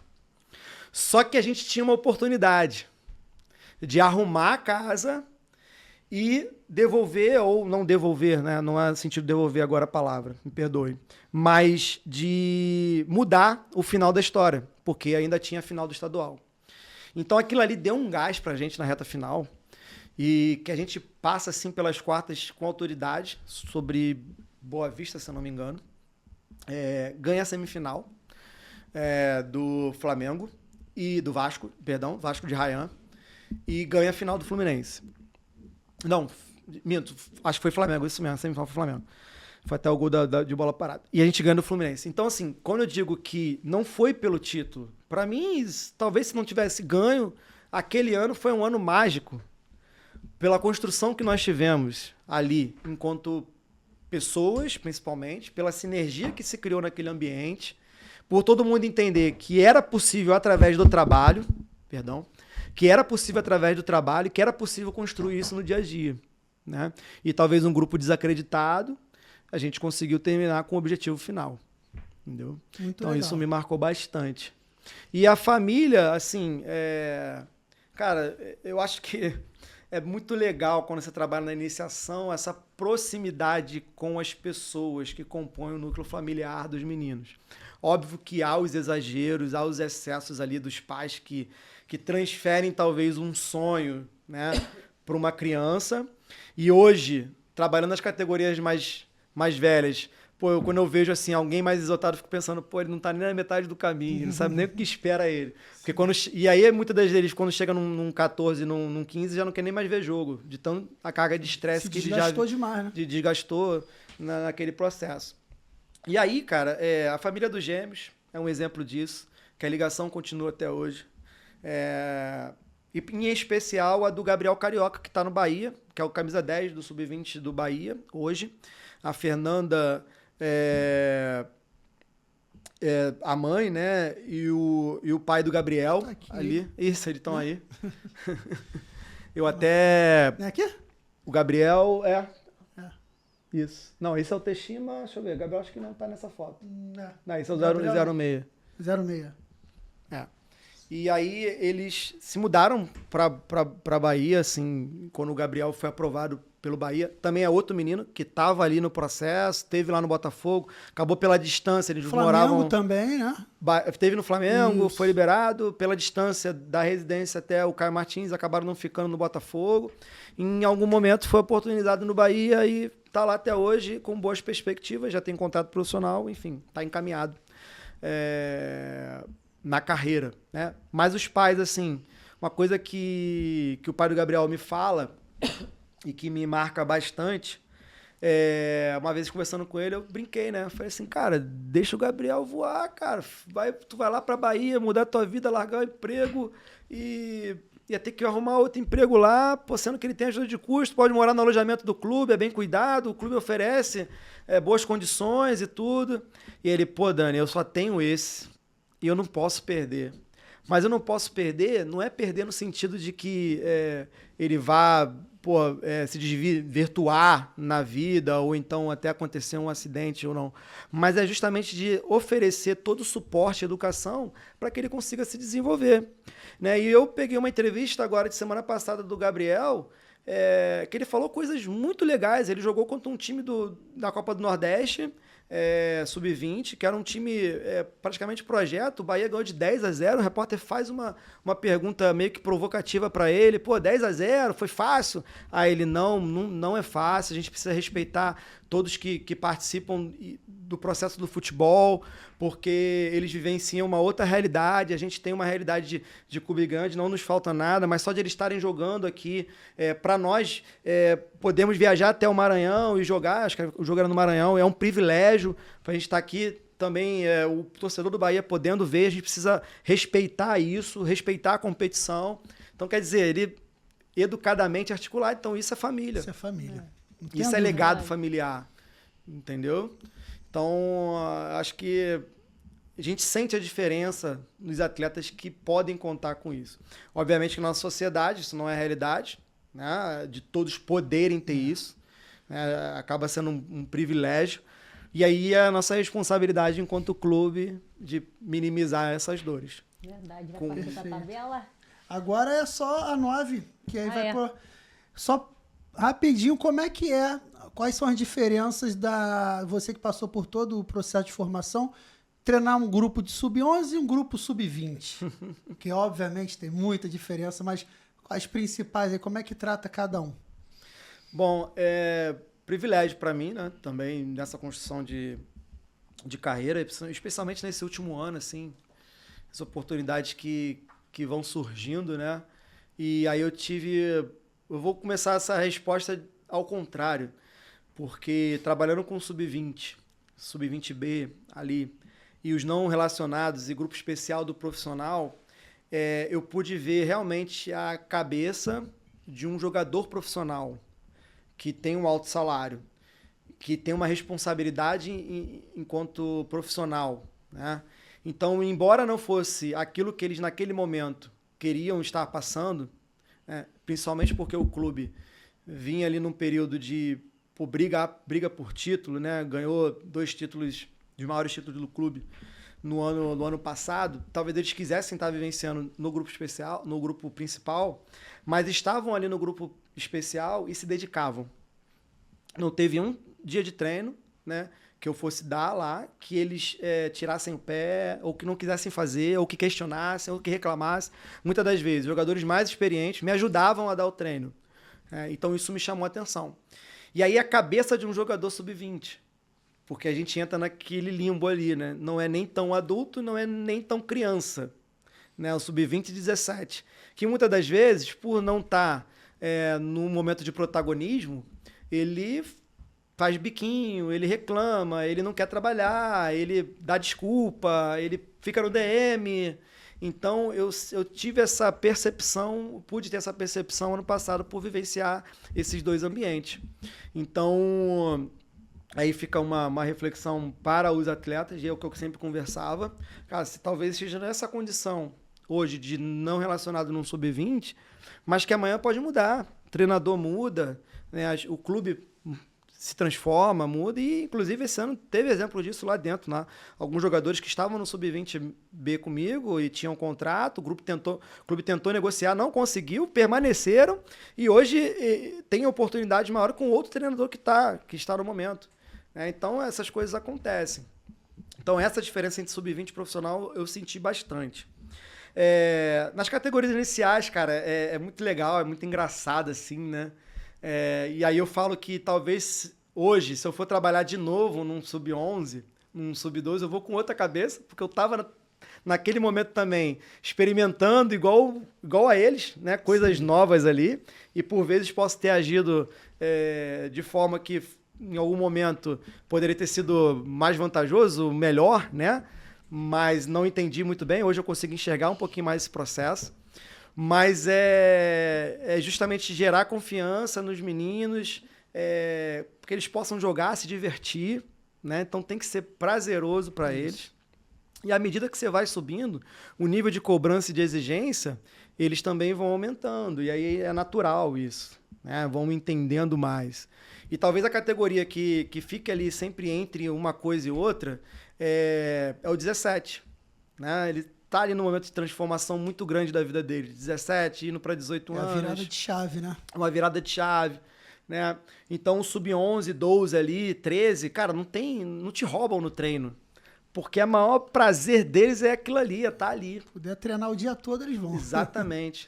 Agora, já no 17, às vezes 16, 17, 15 menos, né? O 15, o 14, também tem muito esse lado aflorado de querer jogar.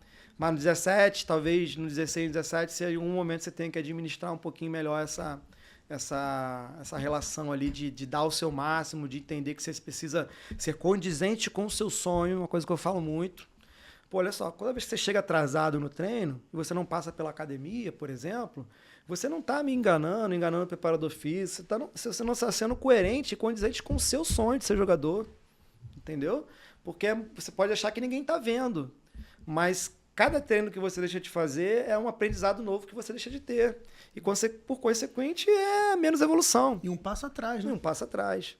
Então, acho que os que conseguem e acreditam nisso, conseguem entender, dimensionados muitas das vezes ajuda, né, pela família, é facilitado. Uma outra grande diferença aí entra numa urgência de mercado. Né? Hoje os atletas 17 têm contrato profissional, né? Os protagonistas dos clubes grandes, a maioria. Se não tem contrato, tem uma bolsa. Né? E é assim que o mercado dita hoje em dia as regras. Não estou para dizer novamente se é certo ou errado, mas isso também muda um pouquinho as relações, porque realmente um menino que não tinha nada, muitas das vezes, nunca teve a oportunidade de ganhar uma mesada, alguns, e ele passa a ter um salário alto todo mês. E nisso, entre aspas, de uma hora para outra. De uma hora para outra.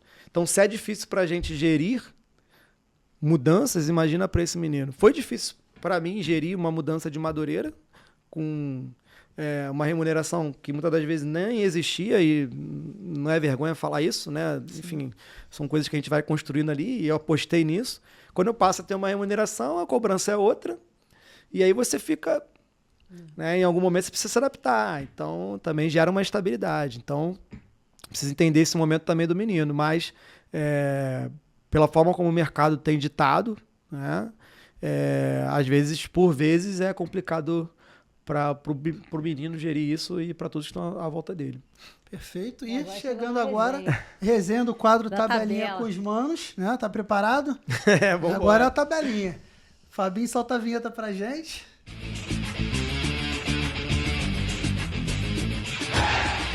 E aí, vamos lá. O Daniel vai trazer a escalação, né? Papum. Vou botando por posição, você vai respondendo o nome. Por exemplo, goleiro, fulano no clube, do clube tal, que você passou, que você trabalhou. E aí vai montar o time aí, né? Dos 11, né? E mais o treinador, que seja um exemplo para você, dos atletas que você trabalhou, que você fala, pô, eu escalaria esses. Cara, é ruim, né? Ser injusto com alguém, né? Mas são muitos ali, é papum. Né? Às vezes você vai chegar aqui, caraca, podia ter trocado, mas faz parte. Escalação agora. Goleiro. Christian Smério. Christian Smério. Falecido na Garotos tragédia do do Ninho. Ninho. Talvez ali, né? E depois eu fiquei conversando com algumas pessoas que estavam no Flamengo, talvez o goleiro de maior projeção naquela época, né? Ali, e que no Sub-11, 9 lá com a gente, pegava tudo, assim, uma personalidade diferente, né? Então, pra mim, não tem outro, vai ser sempre Christian Smério, o melhor goleiro que eu já trabalhei. Sensacional. Legal. Lateral direito. Samuel também, que também faleceu junto com o Christian na tragédia do Ninho e vinha numa franco-evolução, né? Profissionais que eu conheço também falaram que era um ano dele realmente despontar assim, né, na posição de lateral direito. Ele jogava sempre lateral direito, zagueiro, mas se era na lateral, então Samuel. Os dois zagueiros. Cara, difícil. Vou ficar com um que eu não trabalhei diretamente, preciso ser honesto, assim, mas vivenciou. vivenciei porque na época a gente tinha ali um suporte por 20. A gente brincava que era o tradicional suporte de fim de ano do Sub-20, se preparando para a Copinha. Sim. Então a gente não podia entrar de férias, mas os campeonatos das categorias menores tinham acabado. E a gente ia lá para o Sub-20 para auxiliar. E o treinador era o Eduardo Barroca. E tinha o Canu. Né? Então me impactou, assim, porque naquela época eu não tinha trabalhado com idade tão acima, mas o foco, a atenção, a liderança. Então, já naquele momento ali, no ano seguinte, ele já vai profissional do Botafogo. Então, fico com o Canu. E o outro zagueiro? Cara, eu vou ficar com um que tava nessa geração 2006, que é volante e zagueiro, mas hoje joga muito mais de zagueiro. Mas pra mim é sinônimo de trabalho e encaixa naquilo que a gente conversou sobre meninos que talvez poucos apostam, mas acabam chegando pela capacidade de trabalho. Justino, Gabriel Justino, que foi do Madureira com a gente, tá nessa foto aí. Ele depois vai pro Fluminense, no campo, fica com a gente no Madureira. E quando ele é liberado do Fluminense, a primeira coisa que o pai dele faz é me ligar. Eu consigo oportunizar para ele uma avaliação no clube. Ele passa com outro treinador, não era comigo. E tá lá até hoje. Tá desenvolvendo. Show. Lateral esquerdo. Cara, eu vou ficar com o Ramon da geração 04, tá? Que era muito bom na época. Mas eu gostaria de contar uma outra história, se tiver tempo. Pode ser no final dessa, da escalação. Tá. Então eu fico com o Ramon. Beleza. Mas eu gostaria de botar o outro, mas eu fico com o Ramon. Volante. Rapaz. Vai jogar com um volante 2 meias. Rapaz. Assim, de bate-pronto. Volante. O Guinho tá no profissional, fico com um volante um Guinho. Meias, 2 meias. Cara, Gustavo Prado, meia barra ponta, né? Metinho Silu, pode ser um volante ou pode ser um meia. Beleza. Né? É um 8 ali, 5/8. O Guinho pode ser 8, ele pode ser o 5. Formou o trio ali. Sim. Aí os dois extremos, se quiser, ou um quarto homem de meio campo e os 2 atacantes. Faltam 3 aí. Extremo fico com Feijão, né? De um lado. Rapaz. Faltam 2. Faltam 2, né? Ou bota outro Centroavante o Kaique, nessa geração 06 também. Menino também merece, trabalhador demais. Mas, cara, são tantos atletas. Falta um. Ou um quarto homem de meio ou um outro extremo. Kaique. Vou falar o Kaique que está no Bahia. Eu não trabalhei diretamente com o Kaique na formação dele. Porém, a gente tinha o JH, que era através do Jonathan Garrido. Sim, JH mesmo. Que na verdade J de Jonathan, H de Henrique, que era o seu Henrique, que era na época o sogro do Jonathan e nos auxiliava, né? E financiou até o uniforme, ajudava ali. E o Jonathan, e a gente montou o JH. E a gente conseguiu, através do JH, ser campeão do primeiro brasileiro de futebol de 7. E a gente juntou essa galera. O time era Christian Smério, Samuel, geração 03. Christian Smério, Samuel, o Thiago Silva, que hoje é tenente da Aeronáutica, Kaique e alguns outros meninos. Metinho Silu e alguns outros meninos. Então, o Kaique participou desse processo ali. Então fez parte. Fez parte. E aí, pra fechar, o treinador, que você fala, pô, esse cara que eu tive como referência, eu pude trabalhar junto. Ah, sem dúvida, pra mim, assim, o Vinícius Durante. Hoje tá no Orlando City. Essa semana ele começou uma nova etapa também na vida dele lá no Orlando City, na categoria sub-13 e 14. Foi o cara que eu dividi mais o banco de reservas como auxiliar, o dia a dia. É um cara que me faz refletir todos os dias, todas as vezes que eu converso com ele, mas durante o treino, sobre a orientação, sobre conduta, comportamentos, conteúdos, liberdade para trabalhar, para desenvolver, para produzir, para ter um ambiente criativo. Eu acredito que o futebol tem que ser um ambiente de criatividade, é um ambiente de criativo, de criação, então você precisa ter uma certa leveza para gerir algumas coisas. E então eu aprendi muito com o Vinícius Durante e coloco ele aí como treinador que mais me influenciou, assim, né? Embora seja da mesma geração que eu e da categorias parecidas. Sensacional. Bacana, Fechou né? aí o Excelente time, tabela. timaço, né? Com certeza. Muito E bom. agora pra próxima contigo, né? Agora a próxima é comigo. Teve alguma decisão que você teve que tomar sobre um atleta que você, sei lá, possa ter achado injusta ou polêmica em algum momento? Ah, já, né? Assim, como eu falei, né? É impossível a gente fugir dos problemas. E muito pelo contrário, né? A gente tem que encarar os problemas, né? E algumas vezes a gente reage não dentro daquilo que realmente deveria ser ou aquilo que a gente foi realmente chamado para ser, né? Então, em alguns momentos, eu lembro de um especial no treino, né? Que eu chamei a atenção do menino, acabei me exaltando um pouquinho com ele, e aí depois disso a gente não conseguiu mais se conectar ali, né, durante a temporada. Então a vida seguiu, né? Eu fui para outra categoria e tudo, mas acho que naquele momento eu fui para casa refletindo, poxa, Daniel. E aí eu falo muito do ambiente. Talvez o ambiente que estava também cercando a todos nós naquele momento não era o que nos ajudava a ter uma conduta plausível ali de formação e talvez de educação e talvez também de pensar em outras perspectivas, né? Então foi um momento conturbado na temporada passada, o ano passado, mas eu acabei falhando ali e isso me fez refletir muito, né? E nesse período até em casa, agora esse ano, foi uma das coisas que eu mais pensei. Perfeito. São erros e acertos, experiências, né, que a gente vai aprendendo ao longo da trajetória. E falando agora sobre o futebol de base ainda, de formação, como é que você enxerga hoje, atualmente, e mais à frente, o futebol de base no Brasil? O processo de formação no Brasil, e dá para comparar com o europeu, ainda mais nessas excursões, está no mesmo nível? Como é que está o processo de formação e quais são as perspectivas? Então, eu vejo uma profissionalização dos clubes muito grande na base, né? Algo positivo. A gente, através das licenças da CBF, né? Óbvio que precisam melhorar, precisam evoluir, mas como tudo na vida, isso é um processo, mas pessoas lá atrás que deram o start e começaram, né? Hoje, a gente tem uma nova perspectiva no mercado de profissionais, muito em função disso. Algo que era muito regionalizado, né? A gente tem hoje profissionais do Brasil inteiro trabalhando em diferentes capitais, né? O próprio Botafogo, hoje em dia, o pessoal que está lá, a maioria não é do Rio de Janeiro, e isso é muito positivo porque é uma troca cultural muito grande, né? Então, os clubes eles têm cada vez mais se estruturado para isso. Agora, em contrapartida, óbvio tem os seus problemas, né? A gente não está aqui para escondê-los, né?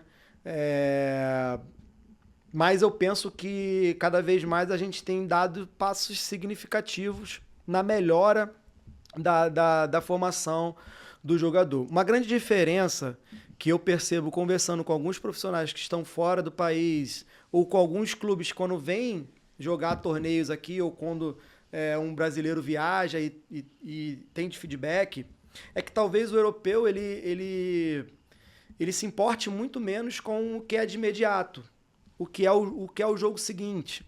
Então, por exemplo, na Adidas Generation, estava conversando com um profissional do Flamengo ano passado, o Arsenal, veio no Rio com um jogador, a Adidas Generation Sub-16, veio com um jogador... Até que o Arsenal ganhou do Flamengo a final? Exatamente, com um jogador 2 anos abaixo da categoria. Então, quando eles enxergam que há um expoente na categoria, eles colocam esse menino para jogar mais à frente.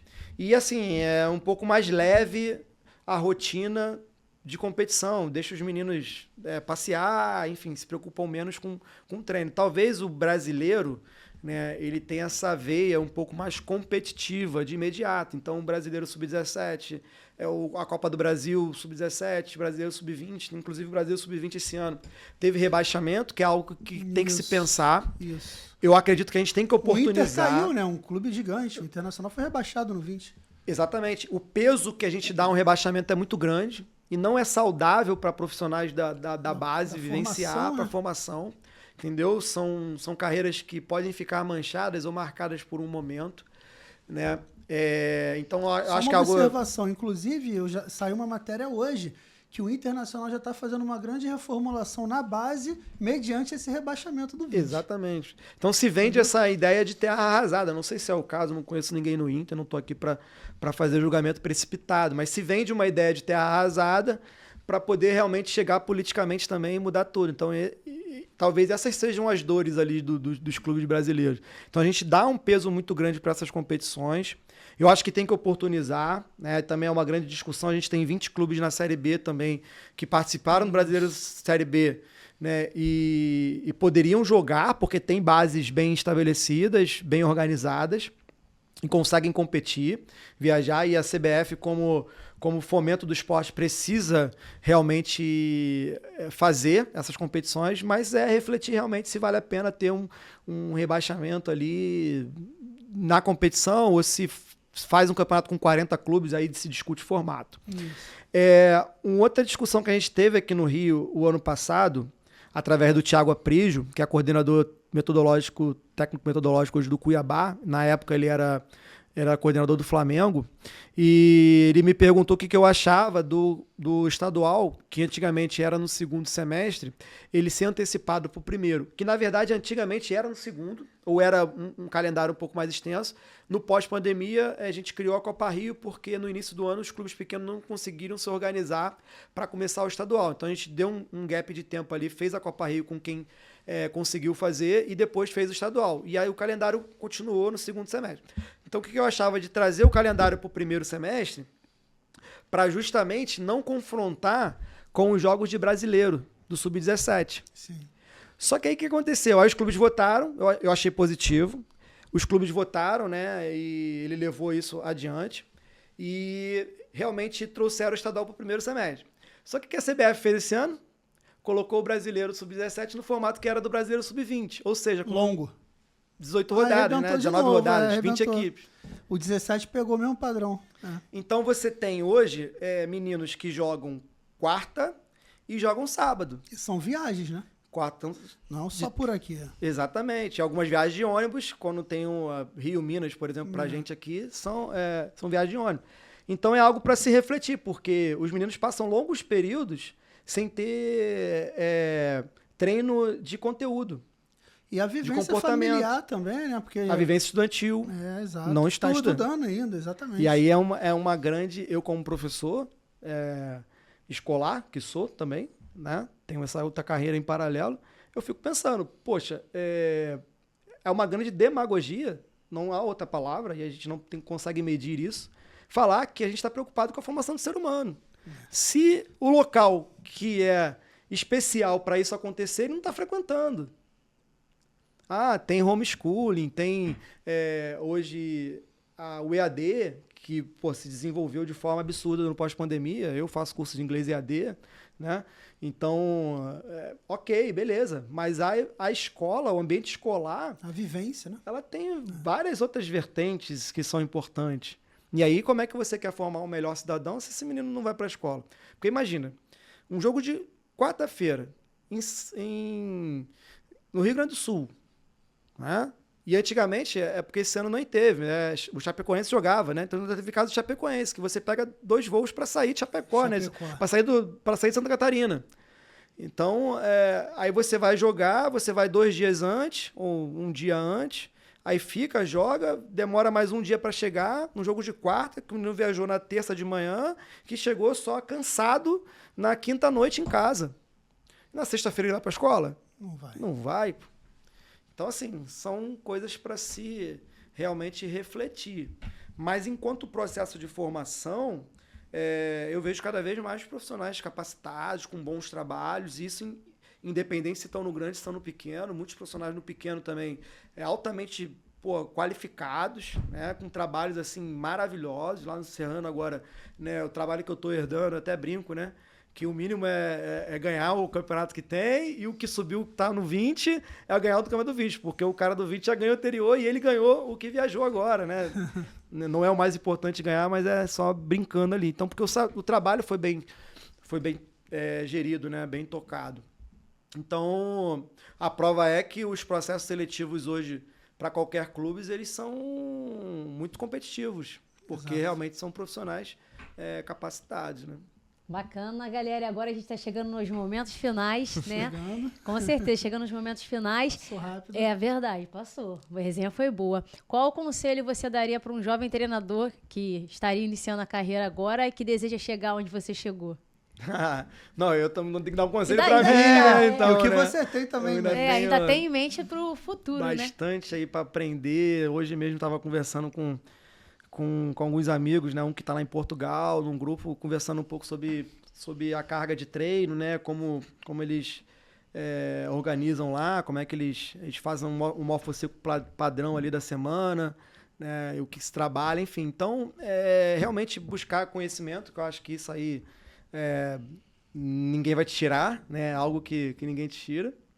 Então, buscar a capacitação, fazer os cursos, né, que tem, e aí hoje, né, linha de corte ali, os cursos da CBF Academy, amém, poderiam ser melhores, podem evoluir, como eu falei, mas estão aí para ajudar os profissionais, para fazer bastante network, se inserir em ambientes que te propiciem desenvolvimento, né, te joguem para cima, né, te levem a algum lugar, se conecte às pessoas, né, seja transparente, seja verdadeiro ali no ambiente de trabalho, aproveite as oportunidades.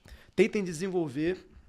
Eu acho que, como eu falei, eu vejo o futebol como um ambiente criativo. Eu não consigo dimensionar um treino e um exercício porque é um treino e um exercício. Eu acho que eu preciso acordar, pegar minha caneca de café, olhar para aquele objetivo ali e elaborar um exercício dentro de um processo criativo que vai acontecendo. Não é chegar, pegar algo pronto e coloca aqui que vai dar certo, não é você ver o treino do Pep Guardiola e achar que vai replicar aquilo ali que vai dar certo. Então, realmente deixar isso aflorar. E principalmente, cara, que eu falei, comece pelo porquê. Tem um porquê na vida. Por que você está fazendo isso? Né? Eu vejo muito claro em vocês um propósito de por que ter começado o podcast. Né? E isso é bem bacana, né? Manos da bola e combina com vocês. Né? Os dois jogaram futebol, os dois cresceram compartilhando ali no mesmo teto as experiências do futebol, acerca do futebol. Né? E hoje podem falar sobre isso juntos. Então tem todo um propósito maior, um porquê maior em cima disso. Que aí, a base desse porquê, as coisas vão desenvolver. Perfeito. Exatamente, Maravilha. exatamente. Excelentes, né, dicas, excelentes cuidados, né, que você deu. E a gente agradece mais uma vez aí pela oportunidade de conhecer da sua trajetória, das experiências. E com certeza, não só para as pessoas, né, que desejam seguir carreira, seja como treinador, como profissional de educação física, mas para a galera, todo mundo que ama o esporte como um todo. Com certeza, mais um episódio aí de excelência. Obrigado mais uma vez. Eu que agradeço. Dani, obrigado aí pela presença, né? Já tinha um tempo que a gente não se falava, né? No meio do futebol, essa correria. Foi sensacional o episódio, muita troca, muita experiência. As portas dos Manos da Bola vão estar sempre abertas para você. A casa é sua também. Obrigado aí por estar conosco hoje nesse episódio 031. Com certeza. E aí, galera, com certeza, temos certeza que vocês gostaram. Essa resenha aí de grande qualidade, seja para a galera do campo ou do extracampo. E agora a gente passa a bola para vocês. Mata no peito e faz o gol. Tamo junto.